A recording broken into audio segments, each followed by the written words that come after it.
सासू माँ बदल गई। कहानी उस घर की है जहाँ बहू और बेटी को एक माना जाता था, लेकिन फिर अरे शिखा बेटा, तू रसोई में क्यों घुसी रहती है? जा, रोटी मैं बना लूंगी। नहीं नहीं माँ जी, आप बैठिए, बस सारा खाना बन ही गया है। श्वेता को बोल देती हूँ, वो खाना लगा देगी सबका। सॉरी भाभी, मेरे पास वक्त नहीं है। माँ, मुझे पैसे देना, पार्लर जाना है। हाँ हाँ चली जाना, भाभी को भी ले जाना। वो भी जाने को बोल रही थी पार्लर, पर पहले ना मदद कर दे उसके खाना लगाने में। देख माँ, वो बहू है, उसे बहू रहने देना, इतना सर पर मत चढ़ा भाभी को। श्वेता, ज्यादा मत बोला कर।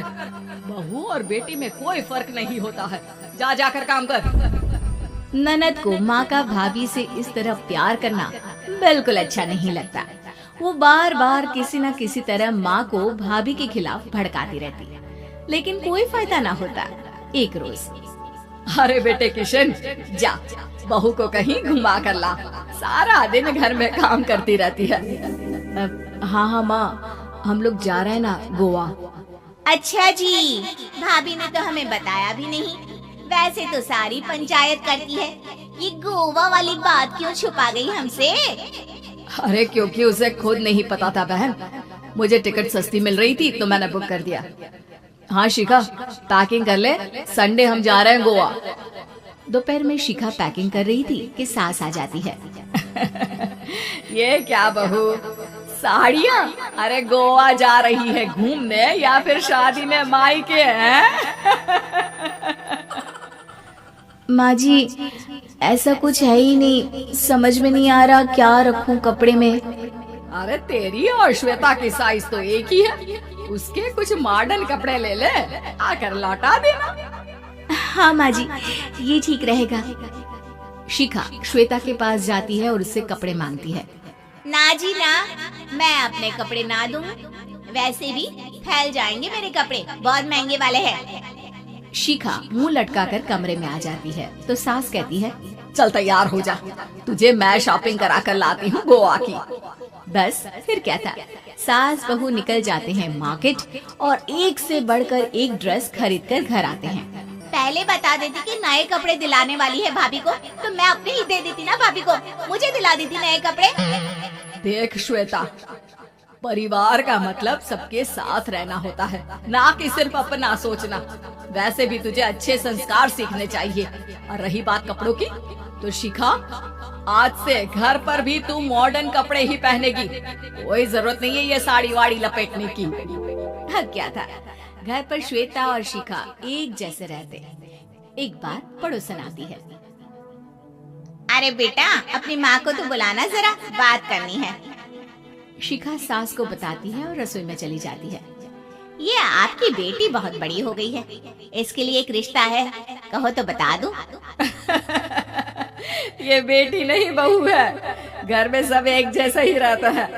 वैसे मेरी बेटी भी बड़ी हो गई है, कोई रिश्ता हो तो जरूर बताना। पड़ोसन रिश्ता लेकर उन लोगों के घर आती है। तब श्वेता की होने वाली सास कहती है, तो ये घर है, कितने मंजिल का है?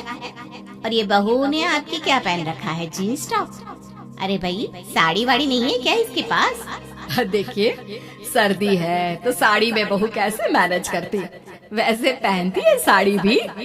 देखिए, हम लोग ठहरे पैसे वाले लोग, कोई कमी नहीं है हम लोगों के पास पैसों की, बहुत पैसे हैं, जमीन, नौकर चाकर, कार, सब कुछ है, लेकिन घर में संस्कारी बहू चाहिए। समझ रही है ना आप? सास कुछ कहती कि श्वेता बोल पड़ती है, हाय रे, नौकर चाकर से लेकर जमीन, कार, पैसा, हाँ हाँ मुझे रिश्ता मंजूर है मुझे। अरे रुक जा श्वेता, मैं बात कर रही हूँ ना। देखिए, हम लोगों के घर इतनी आजादी नहीं मिलेगी। अरे हाँ कर देना माँ, हाँ कर दे जल्दी से। सास क्या करती, बेटी की शादी ऐसे घर में कर देती है जहाँ ना उनके विचार मिलते हैं और ना ही आचार। शादी की बात एक रोज फोन पर, श्वेता बेटा, एक बार घर आ जा, बहुत दिल करता है तुझे देखने का। माँ, वो घर पर बहुत काम होता है, कैसे आऊँ? बड़ा घर है, लेकिन आने जाने वालों की लाइन ही लगी रहती है। बेटा मैं तो जानती थी उस घर का हाल, लेकिन तू ही नहीं मान रही थी। माँ देख, हर घर का यही हाल है। तेरी बेटी को यहाँ घूंघट हटाने की परमिशन नहीं है और एक तरफ भाभी स्कर्ट पहनकर घूम रही है। बेटा मुझे क्या पता था कि मेरी बेटी को ससुराल के नाम पर पिंजरा मिल जाएगा। अच्छा माँ, फोन रखती हूँ, सास को गर्मा गर्म रोटी खिलानी है। तुम लोगों की तरह नहीं कि एक रोटी बनाओ, एक सब्जी बनाओ, फिर सारा दिन फ्री होकर घूमो। सास फोन तो रख देती है, लेकिन सोच में पड़ जाती है कि एक तरफ बेटी जिसे कोई आजादी नहीं, वहीं दूसरी तरफ बहू जिसे देखकर लगता ही नहीं कि उसकी शादी भी हुई है। अगले रोज, शिखा, अरे ओ शिखा। हाँ माँ, क्या हुआ? कुछ चाहिए आपको? मैं जिम जा रही थी। जिम के कपड़ों में बहू को देखकर सास को घूंघट में अपनी बेटी का ख्याल आता है। देख बहू, घर में बहू की तरह रहा कर। इतने टाइट कपड़े पहनकर जिम जाना पसंद नहीं मुझे। जा जाकर रोटी बना। रोटी? माँ अभी तो शाम के 6 बजे हैं, इस वक्त रोटी? अब क्या मेरे खाने पीने पर भी पहरा है? अरे जब मर्जी तब मैं अपने घर में खा भी नहीं सकती क्या? बहू को अजीब लगता है। वो समझ नहीं पाती कि जो सास कल तक इतनी सपोर्टिव थी, उन्हें अचानक से क्या हो गया। वो किचन में जाती है, गरम रोटी के साथ 2 तरह की सब्जी, रायता, सलाद सब लेकर सास के पास आती है। माँ जी, खाना। इतना सारा खाना? राक्षस समझा है क्या मुझे? रोटी मांगी थी मैंने गर्मा गर्म बस। पर माँ जी, रोटी खाती किससे आप? सब्जी तो बनानी थी ना। अरे भूख मर गई मेरी तेरी बहस से। जा जाकर काम कर, अंदर पूरी रसोई साफ कर। बहू अंदर चली जाती है। थोड़ी देर में श्वेता घर आती है।